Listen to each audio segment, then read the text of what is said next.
we go. Thank you again, everyone, for being here today. I'm really excited to talk about my book and also just share some of the research I've done for the book. So the book is called Machine See, Machine Do. We'll get a bit more into sort of what that means in just a second. But I want to actually start off with a little bit of, I guess, a personal story for what got me interested in AI to begin with. I actually found myself interested in, robots and AI at a very young age, sort of actually through sci-fi movies first. And I think that's how maybe a lot of us are first introduced to it at a younger age before we start studying it and reading about it in sort of a more, maybe more meaningful and substantive way in the news and things like that. And so um, when we think about AI, I think oftentimes we think about stuff like this. We think about, robots, we think about the Terminator robot, we think about C-3PO from Star Wars. And actually, we actually have a long history of, AI being in movies. Actually, for over a century or for nearly a century, robots have actually been a focal point in a lot of different movies. And here are just a few of the movies that I've really enjoyed. I think AI has actually remained such a popular subject in movies because it forces us to, I think, reflect on what humanity is. I think movies like Blade Runner, Her, Ex Machina, they challenge us, I think, to question what being human really means, and where we draw the line in a world where advanced AI is a reality.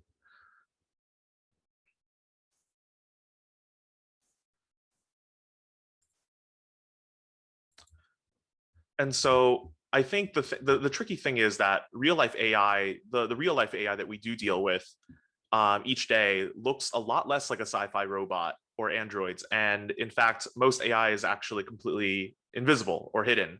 And so Sudha earlier mentioned, hiring tools, but across different areas of the private sector, we've seen AI being used for things like in social media, predicting sort of what keeps us scrolling endlessly on, Facebook or Instagram or whatever.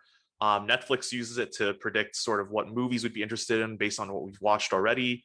And certainly in hiring tools, Amazon, for example, was biased against women because their quote unquote top performers were largely men because they primarily have been hiring men in the past.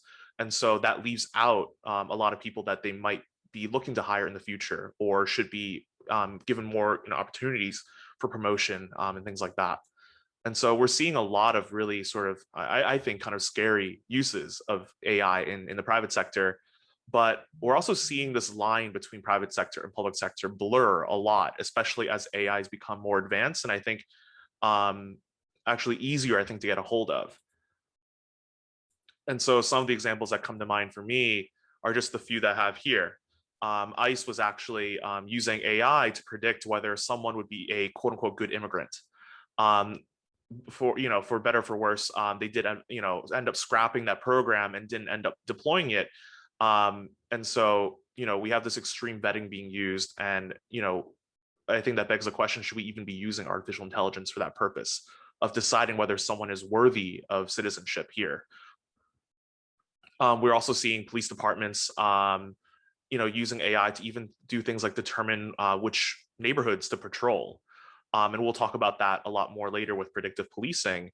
But then AI is also being used at the sentencing stage, where judges are actually relying on what are called criminal risk assessment algorithms to determine things like, oh, how likely is it for this person to commit a crime in the future? And they'll factor in a lot of different things like socioeconomic status, even zip code, employment status, things like that. And I'm sure some of you have heard about the 2016 ProPublica article about Compass, and that's still being used today, even after sort of that really important report sort of really criticizing its use.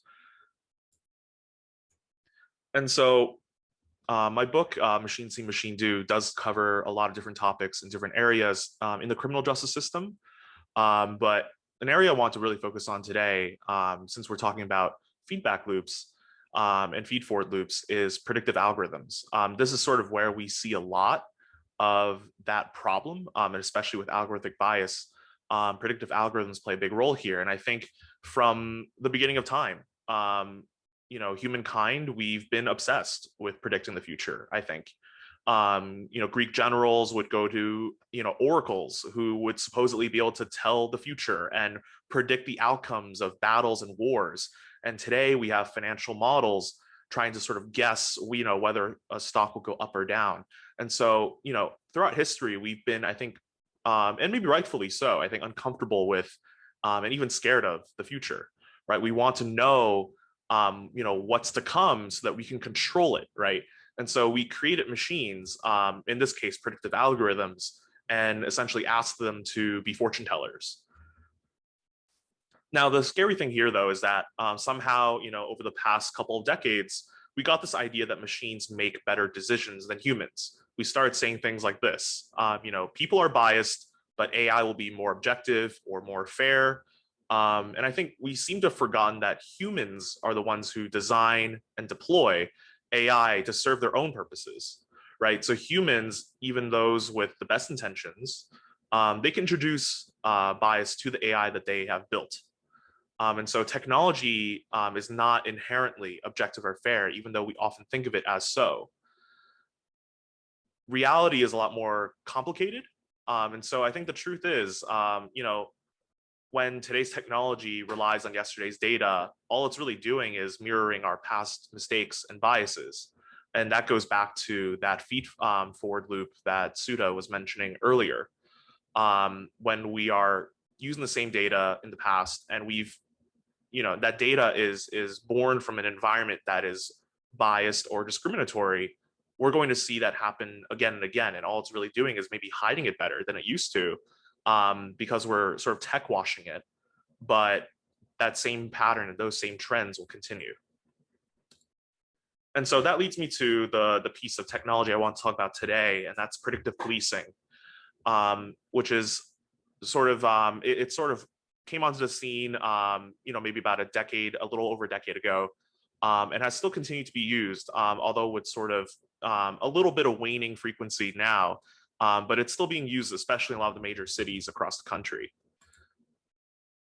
And so here are just a few screenshots of sort of what the user interface looks like for a lot of these different tools. And the interesting thing here is actually the LAPD was sort of the pioneering force behind developing and building their own predictive policing algorithm. They actually brought on a UCLA anthropology professor whose research team actually adopted a model that was used to predict earthquake aftershocks. And they tried to use that same model to forecast property theft. And so taking LAPD's historical crime data, they used this research, the research team produced basically these 500 square foot boxes, which is some, you can see that here in these different heat maps and the squares in the bottom left corner here. They started developing these the UI to predict where crime would occur in these 500 square foot boxes, and they specifically looked for property crimes. So things like theft, maybe someone stealing something from someone's front porch or something. But they specifically looked for property crime in the beginning, and this program became known as PredPol, which was to stand for predictive policing, and it became actually the most widely used predictive policing algorithm in the United States.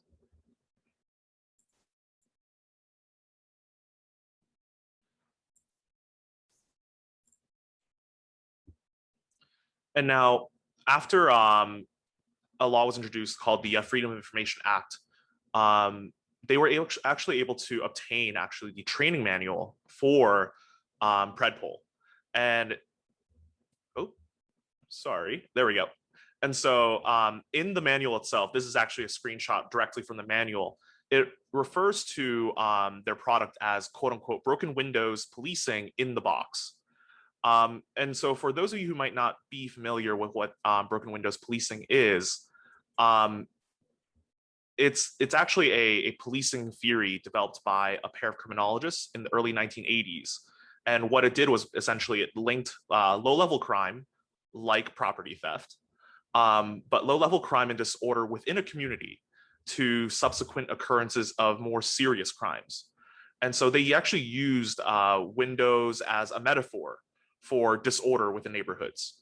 Basically, they believe that visible signs of disorder or decay, such as things like loitering, graffiti, homelessness, prostitution, drug use, or even subway fare evasion, they said that this can sort of send a signal that a neighborhood is uncared for.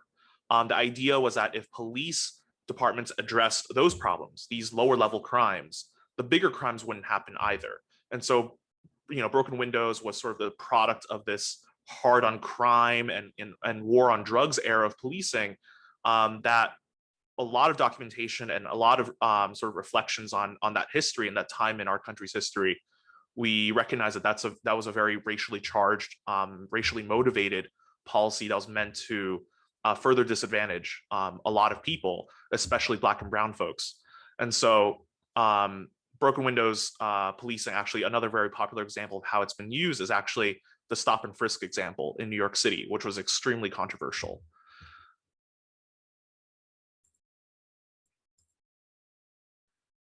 Now, what that ultimately sort of leads us to realize is that our technology just encodes our policy decisions, right? And what that means is that history matters a lot here.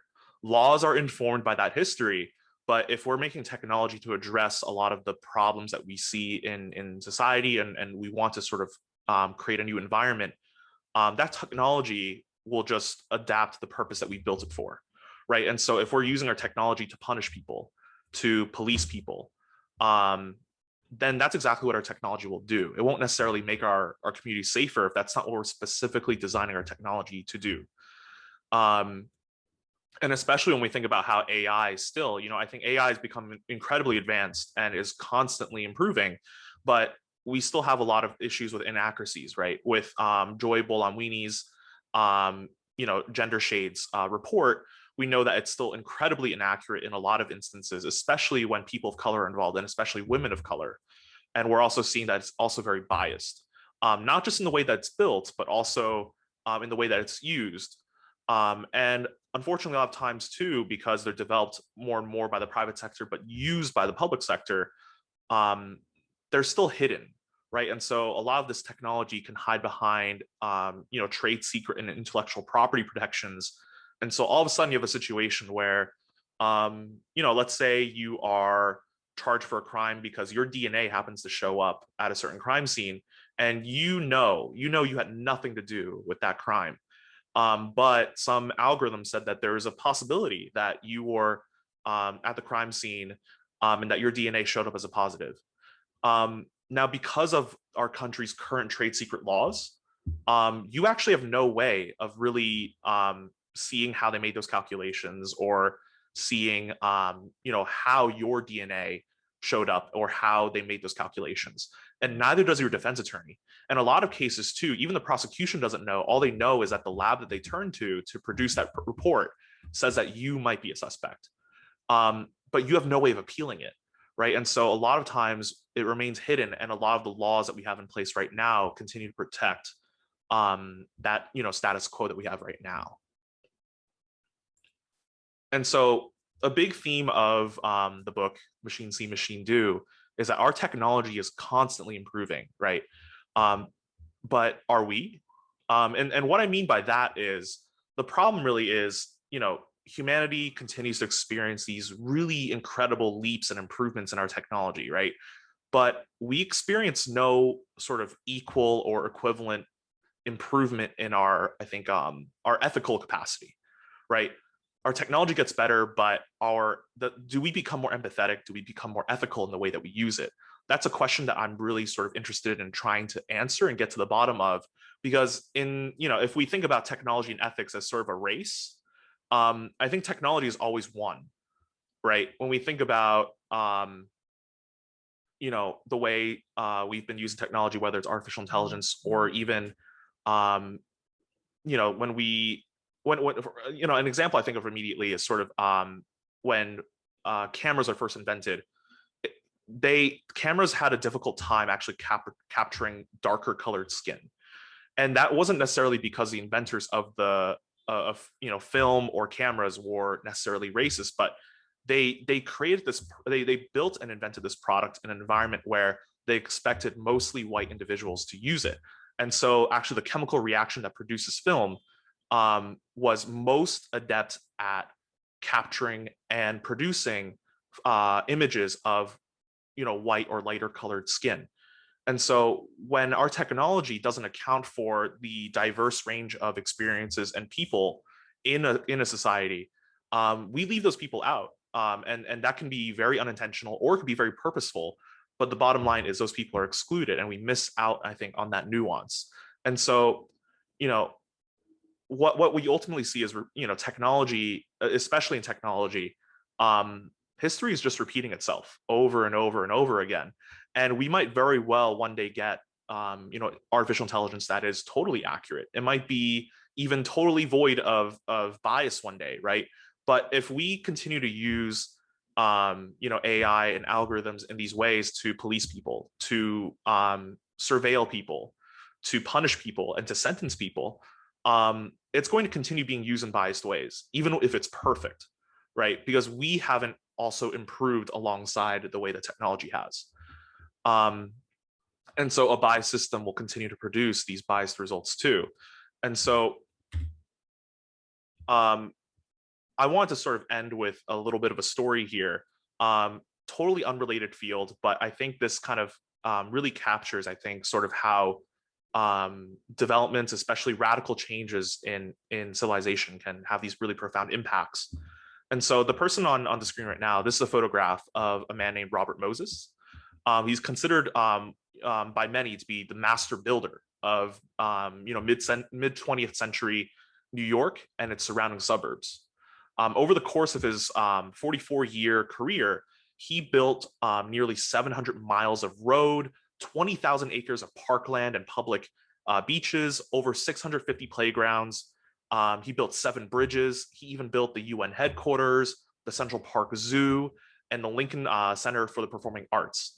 And so these are all really incredible improvements and developments in New York City. However, in that process, Moses actually had more than 500,000 people evicted just to build the Lincoln Center. And Black and brown people made up 40% of those who were evicted. And this was at a time in New York's history when Black and brown people only made up about 10% of New York City's overall population. And so this was a very, we can argue whether it was deliberate or not, but it's clear here that the well-being and certainly the ability to have a roof over someone's head, that was less important to Moses than building this new, performing arts center, and that these people's livelihood and their ability to live in, apartments and buildings in that area was less important to him. And Moses actually was also very well known for wanting to keep neighborhoods and boroughs in New York City segregated. He especially hated the idea of poor people of color using the new parks and beaches he built on Long Island. And to that end, Moses actually used his influence and his connections with politicians to pass a law forbidding public buses on highways in Long Island. But he also was clever. He knew that laws could someday be repealed, but he very famously said this. He said, legislation can always be changed. It's very hard to tear down a bridge once it's up. So that's exactly what Moses did. He built scores of bridges in Long Island that were too low to let public buses pass. Decades later, the very bus laws that he fought for were eventually overturned, but those bridges still stand today. And so the towns he built along the highways in Long Island actually remain as segregated as ever. And so, and this is decades and decades later now. And now I don't tell that story to say that all of our technology or all of our new developments are made with such, nefarious intentions. But if we're not thinking carefully, I think, about how technology is built and for what purpose, and if we don't, I think, really interrogate the idea of whether we are improving society for everyone, or whether technology will harm certain people more than others, I think we can end up with results like this.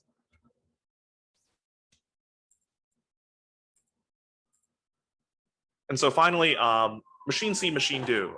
That's the title of my book that's coming up. It will be published in December of 2021.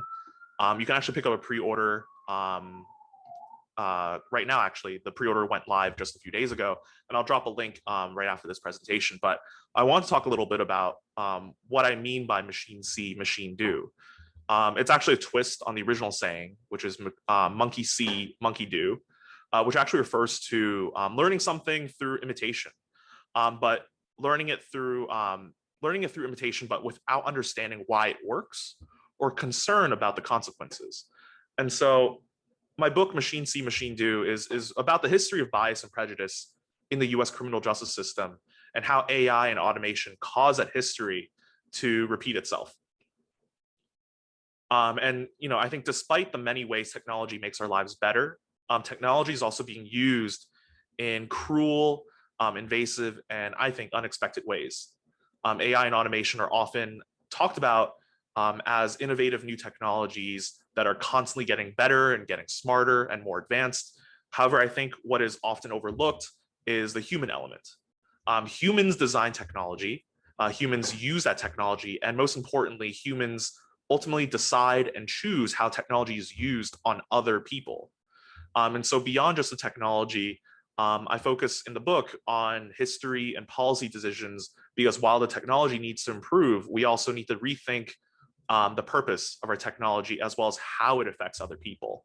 After all, AI and technology overall can only be as good as we are. And so I've talked a lot, but thank you very much for having me. I want to leave this time for questions, and I can't see the chat right now because of I'm sharing my screen, but I see that there's quite a few chats coming through, and so I want to be able to talk more about that. But yeah, I'll drop the link for the pre-order. But yeah, thank you for listening. Patrick, do you want to stop sharing your screen? Then we can see you. And Ananya will field questions from the chat. So you can just answer questions away. This was fantastic. Sure thing. Thank you. Let's see. I've added your book in the chat, pre-order link in the chat. I have pre-ordered, so. Oh, thanks so much. I appreciate that. Thank you. Yeah, thanks, Patrick. We do have a few questions, but taking a step back, very fascinating topic, especially because we do need training data. So during the questions, it would be great if we could learn, is there anything being done about it? How do we reduce the different biases that's just human and has been in the history, and how do we clean up the data? Yeah, sure. So I think first, I think when thinking about whether anything's really being done about it, I think laws have been very slow to address it. I think I think there's also a narrative that a lot of judges or lawmakers don't really think about this, or they don't know. But I think there are enough experts sort of ringing the alarms, right, saying that this is such a problem. There have been a lot of congressional hearings about this issue as well. But I just think there isn't a whole lot of movement yet. And I think when I've talked to different people while writing the book, sort of about why that is, I think unfortunately, there isn't enough incentive, I think, to regulate the space yet from a business perspective. Because whenever, especially at sort of the federal level, right, having someone in the federal government regulate this, there just isn't enough reason to, because I think there's so many really intense lobbying efforts to sort of keep tech, especially big tech, unregulated, keep it together, keep it big, and keep it focused, because it's become so profitable, right? And so an example one of my law professors told me about is sort of how with HIPAA laws, right? HIPAA was a national regulation that ensured, health privacy laws for everyday people who are going to the hospital and things like that, to ensure that your health records are protected and private so that people can't look into it. But a big reason why I think a federal rule passed was because the healthcare system actually also wanted to get regulated. They were worried about getting sued because they didn't want to be liable for people losing their their privacy or having their health records taken, or hacked or whatever. And so there was a big incentive to regulate because the industry itself also wanted to be regulated in that sense. There isn't that kind of effort or I think willingness in big tech yet. Because right now it's sort of, there's so much incentive to just collect as much data as possible and to sort of do whatever you want with it. And so that's really a long-winded way of saying there just isn't enough of a business reason to do it yet, unfortunately. And so we're seeing a lot of cities and seeing a lot of states, I think, do a much better job actually of reining it in. Illinois, Massachusetts, I think Connecticut, California for sure. They've done a lot to do things like, all right, if you want government funding for the police department, you can't use it to surveil our people. You can't do that. And so there've been a lot of efforts to just outright ban or put moratoriums on facial recognition, for example, being used by police to surveil people. And I think those are really great efforts, but we're sort of seeing every city and state doing different things rather than the federal government being like, all right, here's a new rule. We're going to regulate this. We're going to make sure people can't use this in a way that's going to harm other people. Thank you. Yeah, thank you. We definitely need to talk about the problem to move forward and address it. Absolutely. Thanks for the book. We do have a few questions in the chat. So first, Emmanuel, do you want to voice your question?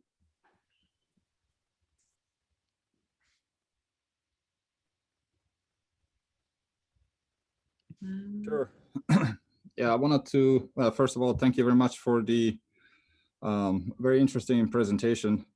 And it's very interesting but scary at the same time, because having the possibility of just for anybody, being wrongly accused or be put in jail, that's a little different than making sure that your DoorDash is delivered properly, and so I wanted to find out, and you already kind of answered some of it, but are the judges and the legal system, are they considering this? Are they adapting to it, so that maybe in 5, 10, 20 years from now, there will be, this information could be used, but will be more accurate, and how many people are going to be either wrongly accused or wrongly away from being accused. I mean, it could go in both ways, but so that's kind of my question. Yeah, no, thank you for that question. I think this area is especially troubling because, when we think about people being watched or surveilled, right, that's really scary. But I think when we think about, all right, when we're deciding someone's innocence or guilt in a court of law, right, we're using I think, very immature technology to make decisions about whether someone goes to prison or not. We're taking away their freedom using this technology. And the reality is that we have made incorrect decisions based on algorithms like this, and we have put people away incorrectly or for longer than they maybe needed to be because of this technology. And so I'm sure I'm sure there are judges who are maybe more progressive and who are a bit more aware of the inaccuracies and have maybe checked themselves to make sure that they're not introducing their own prejudices, things like that. But I think across the board, I think what's so enticing about using an algorithm to sort of inform that decision for the judges is that it kind of removes a bit of the blame if they get it wrong, right? If you have a piece of technology that says, well, this person's guilty, they should be sentenced for X number of years. If the judge gets it wrong, they can say, well, I just followed the algorithm. I just followed this piece of technology. That's not my fault.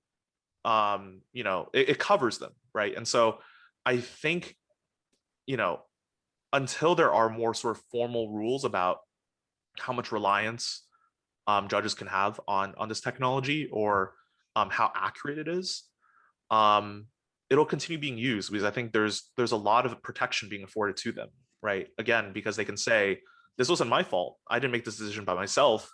I also relied on this algorithm that was doing these calculations. But I think a really scary area, though, is algorithms being used to analyze DNA evidence. And we're seeing that more and more, right? Because I think we think about DNA as really infallible.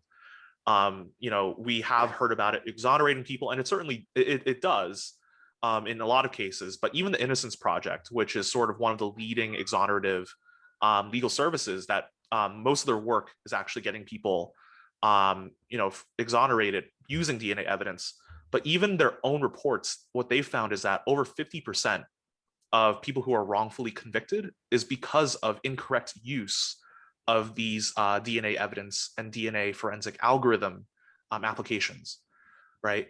More than half. And so that's really terrifying because, we often hear, people getting released, 20 years later for being wrongfully imprisoned. And we always just throw up our hands and say, oh, well, this is really tragic. How could this happen? We need to do better. And then nothing gets changed, right? There are no regulations in place to ensure that, algorithms analyze DNA evidence to a certain level of accuracy. And even forensic science overall lacks a lot of standardization. And so I think there has been movement. I know certain lawmakers have tried to, push certain bills to, for algorithmic accountability. But unfortunately, there hasn't been a whole lot of movement over the past, couple of years. And so, again, right, I think this goes back to sort of what I was saying earlier. I think the regulation, the laws are just too slow to react. Yeah, very interesting.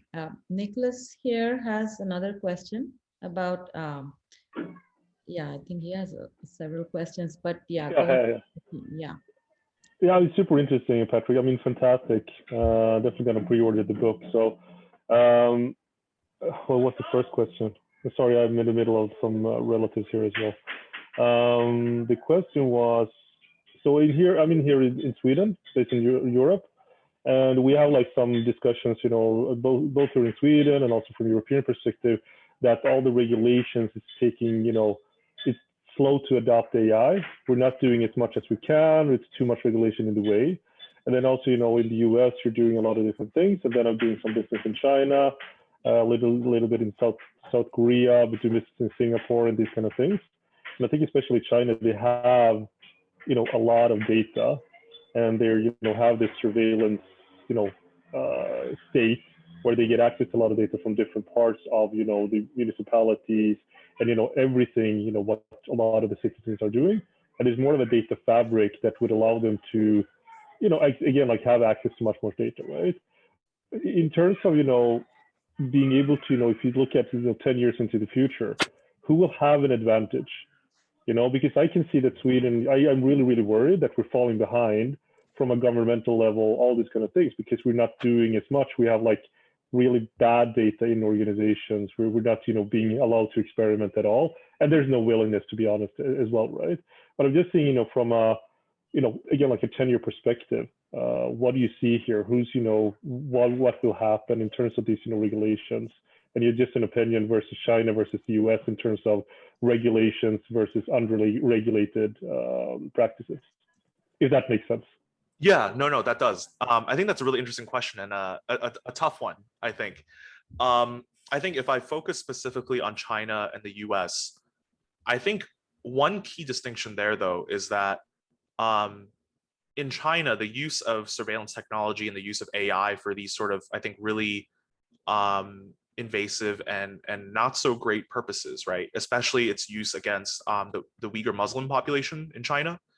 I think it's a lot more overt. It's a lot more obvious.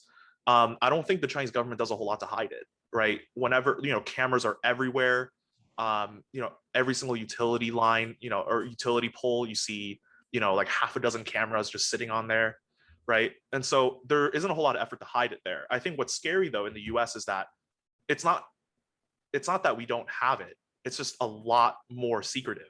It's very hidden. And oftentimes we don't talk about it. We're very quick to criticize other countries for using this technology, but we don't think about how we are being surveilled, right?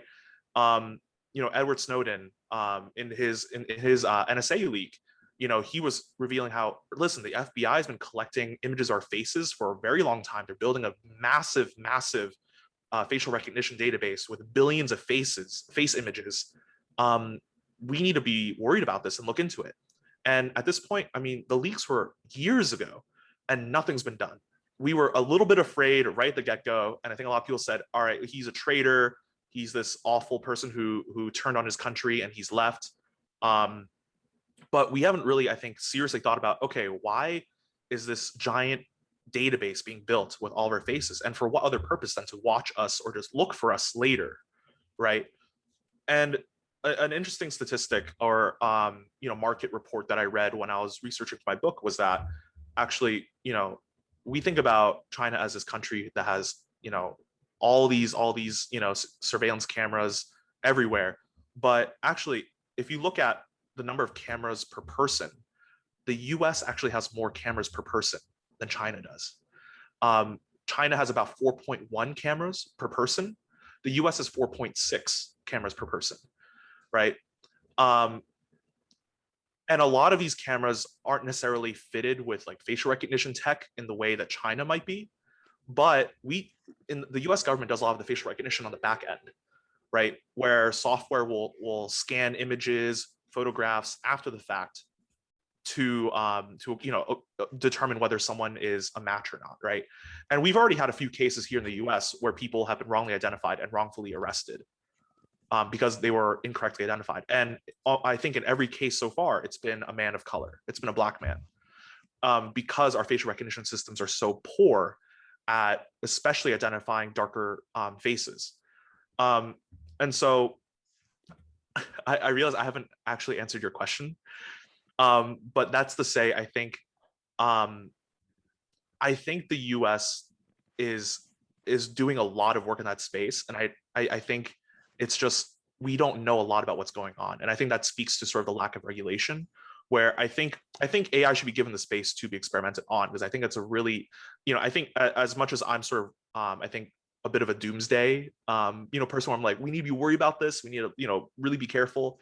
I'm a technologist at heart. I think technology is really amazing. I think I'm really optimistic in a lot of ways, but I don't think we should be experimenting on our people, especially for such big decisions like whether someone goes to prison, whether someone should be arrested, things like that.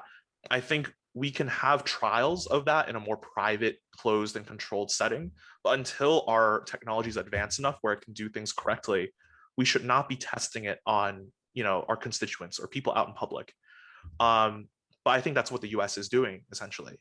And we're seeing a lot of those same issues in the UK as well, rolling out facial recognition technology on the streets where you have trucks or vans just set up on streets and literally scanning every person who walks by. I think that's really alarming. But I think China is a bit more advanced right now because of the way they use their technology. But that's also because I don't know exactly what the US is doing. They're a lot more secretive about it. Awesome, Patrick. Thanks a lot. Thanks. Yeah, thank you for the question. We have another lawyer in our group here, Divya. Divya, do you want to voice your question? Yeah, couple of questions, rather list, but I'll stick to two because time is short. So, Patrick, I'm an engineer turned lawyer. Rather, I'm a management grad as well, and I enjoy all the fields and combining them. Now, while I was going through your website where you have written a lot about ghost in the machine, then automating the watchers, false positive, and all those things. Did you at some point of time or any point of time consider India as one ground to have all these kind of matrices built? Because India in itself is second to China only in population, with a lot of surveillance going on, and a lot many things where we do not have training data, let alone training data. You cannot even think about having any kind of data for that matter. And I'm talking when I'm sitting in Delhi, that is capital of India, and I practice in Supreme Court where we are supposed to have ample amount of data. But whatever data we have that in context of legal aspects, wherever redundancies are, what kind of cases are there, But what I want to understand, is there any way of doing what you have done for US and China in comparative study? Is there any way of doing the same in India? Second, since I'm a very This known lady's a feminist in lawyer. my friends, I would like to understand as in how to make sure that all these kind of technologies do not affect women as they are currently. Because of the pandemic, there has been a lot of backlash on women, and there is a lot of negativity going on when we are talking about AI collecting data. Again, that is being used against women. Most of the places we have seen that issue in India.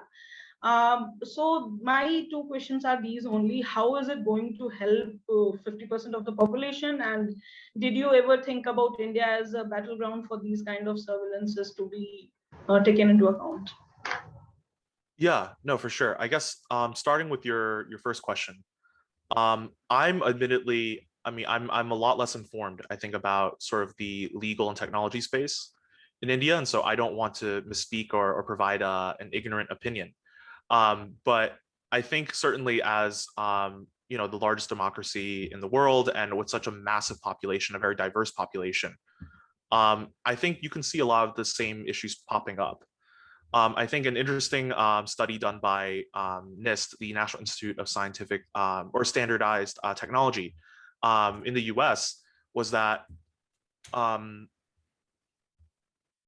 facial recognition technology developed in the US is really accurate at identifying Caucasian faces, while in you know, facial recognition technology developed in places like South Korea or Japan, they're really great at identifying East Asian features and faces, but actually less accurate for a lot of Caucasian faces. And so what we're seeing is that technology developed in certain environments that can inform the accuracy too, right? And so what I would imagine is technology that's built to identify faces in India will hopefully be more accurate identifying Indian features, Indian faces, because that might be the largest sample size that they have, and that's the training data they're relying on, right? And similarly, I think a lot of the same problems apply, right? If you are not training if your training data is void of or has far less representation of women, for example, you're going to have technology that is not going to identify women with as much accuracy. And so, you know, again, I don't have a very good understanding or strong knowledge about the Indian legal system, unfortunately, and so I can't speak to exactly how, you know, biases might show up in that space. But I think a lot of the same concerns in places like US and China will still apply, because the technology, unless we are mindful of how we are training it and for what purpose, you know, whether it's to help people or to punish people, right? I think that same guiding principle still applies. Hey, I think then I can invite you to do that data analysis for India as well when it comes to AI predictions and all, because as you said rightly, it is the biggest democracy in the world. So we probably will be able to give you more accurate data as compared to South Asia. So I'm happy to invite you over that. And in any case, if you ever feel like you need some data from here, then I'll be able to help you. Thank you. Absolutely. Thank you for the question. I think it's such an interesting space. And yeah, I think India is definitely a place to really, you know, pay close attention to. Hey, Patrick.